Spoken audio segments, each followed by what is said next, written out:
there, YouTube world. My name is T-Bone Thomas. I have a leather and knife reconditioning shop, T-Bone Thomas Leather and Knife Works. And I'd like to pass a little of my knowledge on to people out there.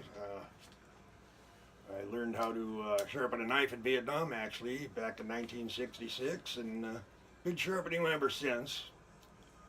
And I've been doing leather work as well for over 50 years. Just something that I've always enjoyed doing.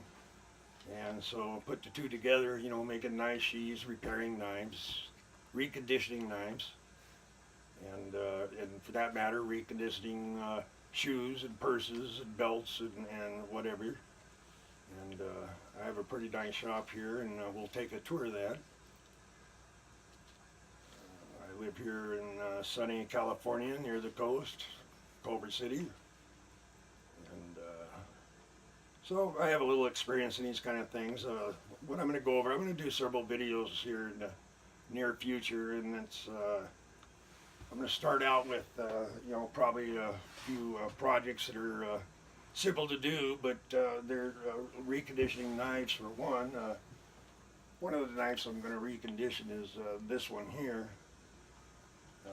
I'm not sure what or for or whatever, but this blade, see, actually folds up inside this little gun thing.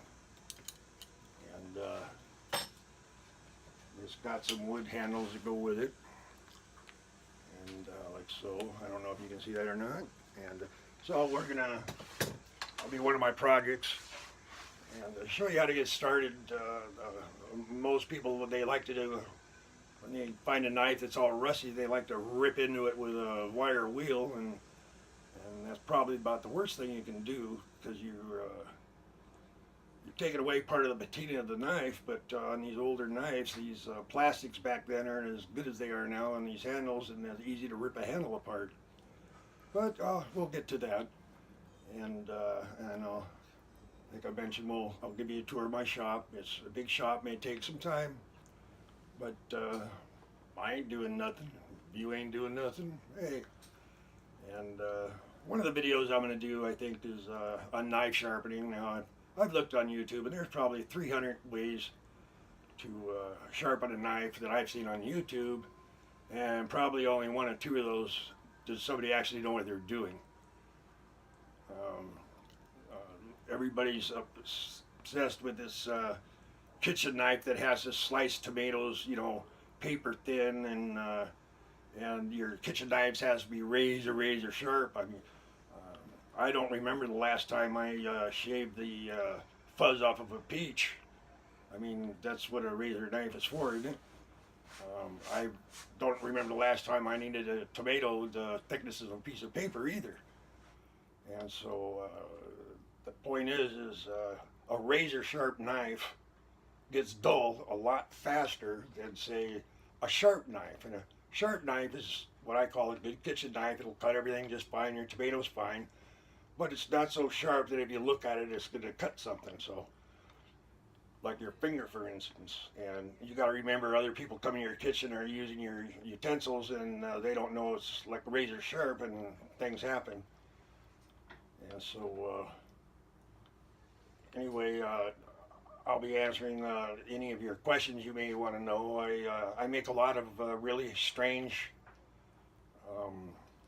leather goods, pouches and pouches and purses, and hard to make stuff that nobody else knows how to do. I can show you how to make some of these weird things that you may not know how to do, and we'll get you through that. And also, I'm going to show you how to sharpen tools. First thing I see on the first thing everybody shows you, hey, look, I can sharpen a chisel. Like it's a big deal. All a chisel is just a short knife. Let me show you, for instance, this is one of my leather tools. I don't know if you can see that or not, but you can see that S curve on there, and the edge is on the inside of that curve. Do you know how to sharpen that? Okay, here's a center punch here, an oval punch.